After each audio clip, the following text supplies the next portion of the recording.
작년에도 이 성장관리계획 출시했죠. 아까 우리 성장관리계획이 수립된 지역에서 개발행위는 어떻게 하라고 했어요? 성장관리계획대로 하라고 그랬죠? 성장관리계획대로.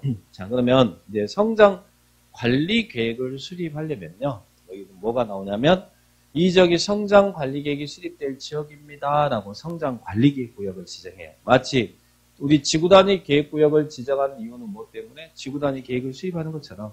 자, 성장관리계획구역을 지정하는 이유는 그 안에다가 성장관리계획을 수립하기 위해서 성장관리계획구역을 지정하는 거예요. 그러면 성장관리계획구역이 지정되고 성장관리계획이 수립된 지역에서 여러분이 개발행위를 할 때는 어떻게 해야 된다고요? 여기서 개발행위 할 때는 성장관리계획대로 개발행위를 해야 돼요. 성장관리계획대로. 이 성장관리계획대로 개발행위 해야 된다는 얘기예요. 그러면 성장관리계획대로 개발행위를 하면 그런 여러분이 이뻐요? 안 이뻐요? 이쁘니까 이 지역에서는 개발행위 허가할 때 심의 없이 허가해주고, 그리고 또 성장관리계획이 수립된 데에서 개발행위 하면 이런 절차도 생략해주지만 심의 없이 그냥 개발행위 허가해주지만 아까 심의 거치지 않는다고 그랬잖아요. 그리고 또 이쁘니까 건축 기준을 완화해주겠대요. 우리 지구단위 계획도 똑같잖아요. 지구단위 계획이 수립되면 지구단위 계획도 개발행위하고, 아까 지구단위 계획이 수립된 지역에서 개발행위는 심의 생략한다고 그랬고, 또 지구단위 계획이 수립된 지역에서 개발행위할 때는 건축 기준 완화해줬죠. 근데 많이 완화해줬어요? 적게 완화해줬어요? 거기는 많이 해줬잖아요. 막 건물의 건폐율도 완화해주고, 용적률도 완화해주고, 높이 제한도 완화해주고, 지역지구 행위 제한도 완화해주고, 막 주차장 설치 기준도 완화해주고, 우리 용주권은 조공도 높죠, 뭐 이런 거. 기억 안 나죠? 나요? 겁나 많이 완화해줬어요. 근데 성장관리계획이 수립된 지역에서는 완화는 건폐율과 용적률만 완화해줍니다. 조금 완화해줘요. 자, 그래서 이런 내용들 정리하겠습니다. 자, 먼저 그러면 성장관리계획을 수립하려면 성장관리계획구역을 지정해야 돼요. 그러면 성장관리계획구역이라는 게 뭐냐면 누가 먼저 지정하냐면 지정권자는 누구라고요? 우리 6명. 우리 관할구역장, 개발행 허가권자, 인천시장이 지정, 여기 국장이 지정한다 이러면 안 돼요. 이제는 무조건 다 개발행위 배웠으니까 그 이후부터는 나오는 뭐 구역 지정은 다 6명이에요. 6명. 뭐 개발 및 또 관리구역, 기반시설 부담구역, 성장관리계획구역 이건 다 개발행위와 연관되어 있습니다. 그러면 우리 인천시장이 어디에다가 이제 보전지역이 막 개발할 행위를 하려고 한대요. 보전지역, 이런 지역이 다 보전지역이잖아요. 그죠? 보전지역에 개발행위 발생 가능성이 높아져 버렸대. 그럼 여러분 어떻게 하겠어요? 이런 보전지역이 환경이 바뀌어서 개발행위 발생 가능성이 높아지면 여러분 막 개발행위 할 거 아니에요. 돈 되니까. 그럼 막 개발행위 해버리면 난개발 발생해버리겠죠? 그래서 이런 녹관농자의 녹지적, 관리적, 농림적, 자연환경 보전지역 중 개발행위 발생 가능성이 높아진 이런 개발행위 발생 가능성이 높아진 이 지역에다가 난개발 방지하기위해서 성장관리계획구역을 지정할 수 있다. 그래서 작년에 시험에는 성장관리계획구역을 지정할 수 없는 지역 뭐 어디는 아니에요. 주거적, 상업적, 공업적 아니고. 그래서 뭐 주거지역에 뭐 이런 개발행위 발생 가능성이 높은 지역에 성장관리계획구역 지정할 수 있다 이게 아니라 보전지역이 개발로 되는데 거기에 이제 개발이 발생 가능성이 높아지니까 난개발이 막 발생할 우려가 생기면 관할구역장이 난개발 방지하기 위해서 이런 지역에다가 성장관리계획구역을 지정할 수 있다. 이런 이야기죠. 이건 난개발 방지를 위해서 하는 거예요. 그러면 어떤 종 녹관농자지역의 전부 또는 일부인데 무질산 개발이 진행되고 있거나 녹관농자의 무질산 개발이 진행되고 있거나 또는 향후 시가화가 예상되거나 녹관농자지역이 그리고 또 주변 지역과 연계하여 체계적 관리가 필요하거나 또 이 지역의 행위잔이 환경이 바뀌어서 행위잔이 완화되거나 그러면 다 좋은 쪽이죠. 네, 이런 지역에 개발의 발생 가능성이 높은 지역에 성장관리계획구역 지정할 수 있다. 그래서 지정 대상 지역을 기억합니다. 주거적, 상업적은 아니고 자, 이런 지역에 난개발 방지하기 위해서 성장관리계획구역을 누가 지정할 수 있다고요? 우리 인천에서는 인천시장이 지정할 수 있다. 이렇게 봅니다. 그러면 이런 지역에 녹관농자의 이런 개발행위 발생 가능성이 높아진 이런 지역에 성장관리계획구역을 지정할 때는 어떻게 해야 됩니까? 이것은요. 2년 전에 새로 들어온 신상품이야. 신상품. 신상품이니까 절차가 다 있어요. 신상이면 다 있습니다. 그래서 뭐 하라는 거예요? 여기다 이런 적의 성장관리계획 인천시장이 지정할 때는 여러분 의견 들어요, 안 들어요? 주민의 의견도 듣고, 그리고 또 지방의회 의견도 듣고, 주민의 여러분 의견도 듣고요. 신상이니까. 지방의회 의견도 듣고, 지방의회는 몇일에 의견 제시하냐면, 뒤에 나옵니다. 60일에 의견 제시하고, 또 지방의회 의견도 듣고, 또 뭐 또 하고, 관계된 행정기관장과 협의도 하고, 다 할 거 다 해요, 지금 신상이라. 주민의견 청취, 지방의회, 그리고 관계된 행정기관. 관계기관은 30일 의견 제시하고, 또 협의에 따르면 또 뭐 나와요?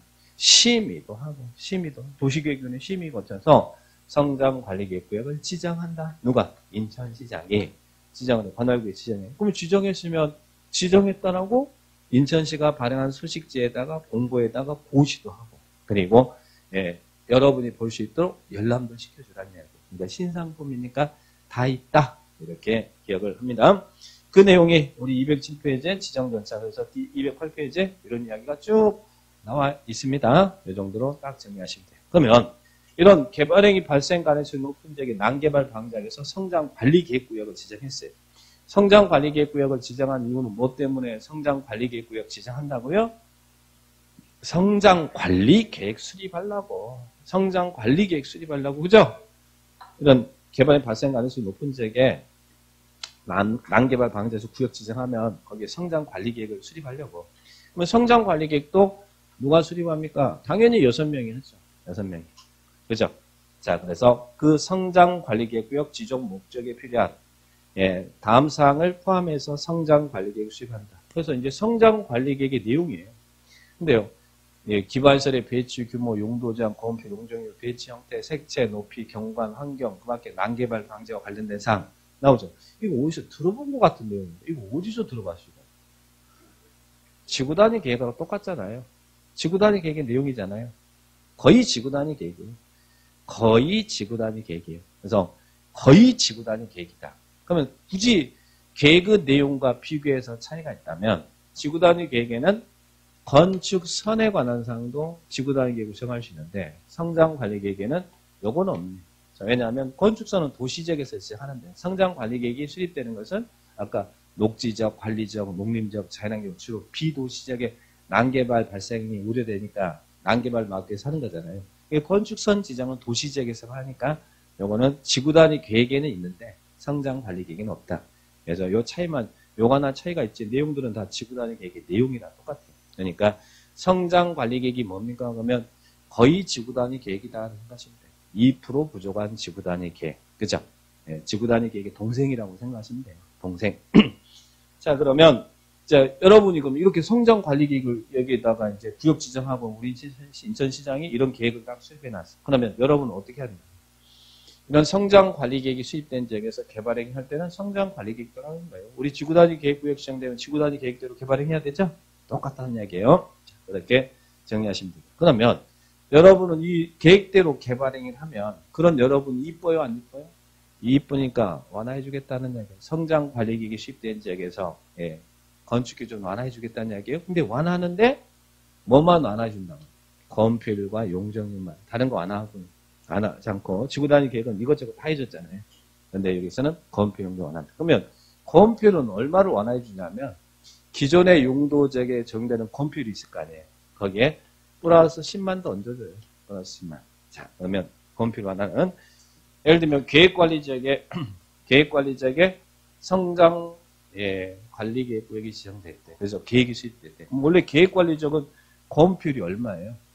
원래 40이잖아요. 근데 10 올라가니까 50%야. 플러스 10을 더 얹어준다는 생각하시면 옆으로 늘려준다는 생각하시면 돼요. 나머지 지역들 생산관리라든지 농림지역이라든지 비도시역, 자연녹지 모든 녹지지역들 다 건폐율 이주적으로 다 얼마였어요? 다 20인 지역이잖아요. 근데 성장관리계획이 수립되면 플러스 10 올라가니까 30% 이하에서 완화하더라. 그래서 기존에 있는 해당 용도지역에 적용되는 건폐율에 성장관리계획이 수립되어 있으면 플러스 10만 더 얹어준다 생각하시면 돼요. 자, 기존에 있는 용도지역에 적용되는 건폐율에. 그런데 이제 용적률은요. 용적률은 건폐율이야 뭐 다른 지역에도 다 적용을 하는데 용적률은 어디에서만 용적률 완화가 있냐면 계획관리지역에서만 있어요. 계획관리지역에서만. 다른 지역에서는 성장관리계획이 수립돼도 용적률이 완화되지는 않습니다. 건폐율은 완화되는데 계획관리지역에 성장관리계획이 수립되고 그 안에서 개발행위 할 때는 그때는 용적률도 완화죠. 그러니까 계획관리지역에 하지 다른 지역 웬만하면 건들지 마라 이 말이잖아요. 그죠? 자 그러면 원래 계획관리지역의 용적률이 얼마예요? 계획관리지역 용적률은 100%잖아요. 근데 이게 성장관리계획이 수립되면 25%더 올려줄 수 있다는 이야기죠. 125%니까. 그죠? 굉장히 많이 완화되는 거잖아요. 용적률은 125%에서 완화한다. 이렇게 기억을 딱 하시고요. 그러면 이런 성장관리계획 이제 이렇게 수립하잖아요. 근데 이 성장관리계획은 이런 내용을 성장관리계획구역에서 수립할 때 절차는 어떻게 한다면 성장관리계획구역 지정 절차를 준용한대요. 준용한다는 말이 무슨 말이에요? 따른다니까 성장관리계획 수립할 때도 뭐 하는 이야기예요? 주민에게 청취도 하고 지방의회 청취도 하고 협의도 하고 심의도 하고 해서 수립하고 수립했으면 고시하고 열람시켜주라 이 말이죠. 네, 똑같이 자, 이렇게 그래서 이런 부분들 체크하시고 그 다음에 재검토가 나오는 이것도 하나 기억합니다. 성장관리계획이 수립됐는데 잘 수립됐는지 몇 년마다 타당성 검토하는 얘기예요. 5년마다 타당성을 검토해라. 그럼 5년마다 타당성 검토하는 것 질문. 광역도시계획은 5년마다 타당성 검토가 있어요, 없어요? 광역은 타당성 검토가 없습니다. 어렵게 같이 공동을 수립했는데 5년마다 검토하자가 나중에 다 뒤엎어지고 난리가 나니까 실효성의 문제 때문에 광역도시계획은 없어요. 근데 도시군 기본계획은 있어요, 없어요? 기본계획은 관할구역장에 기본계획 수립하니까 5년마다 검토했죠. 자, 도시군 관리계획은 있어요, 없어요? 관리계획도 결정되고 집행되지 않으면 5년마다 타당성 검토했죠. 그래서 기본계획 그리고 도시군 관리계획, 성장관리계획 이 세 개 지금 5년마다 타당성 검토합니다. 광역도시계획만 없어요. 우리가 봤던 계획 중에 보시고 그 다음에 뒤로 넘기시면 성장관리계획 수립되면 어떤 효과? 뭐 기준 나오면 뭐 복장이고 자 여러분은 어떻게 해야 된다고요? 성장관리계획대로 개발행위하고 성장관리계획대로 용도 변경해야 된다. 마치 우리 지구단위계획과 똑같죠? 그래서 이런 분들 정리합니다. 그래서 성장관리계획이란 개발행위 발생 가능성이 높은 지역의 난개발 방지하기 위해서 관할구역의 장이 지정하는 제도다. 이렇게 이해를 딱 하시기 바랍니다.